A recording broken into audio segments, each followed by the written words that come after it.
Do not use anything abrasive, as I said. Even your hand has to be gentle so that we can clean the pearl without spoiling its luster. After this is done, take another clean napkin, dip it in the plain water,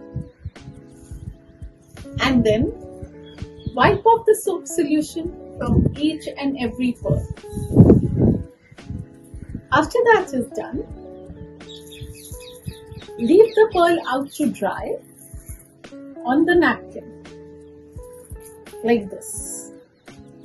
Just leave it to the air till it dries up completely. It should be moisture free before you store it. And how do you store your pearls? Use a soft fabric like this. This is a velvet pouch. It's ideal for storing away pearls. Do not keep any other jewelry with your pearls. We need to maintain them for years to come.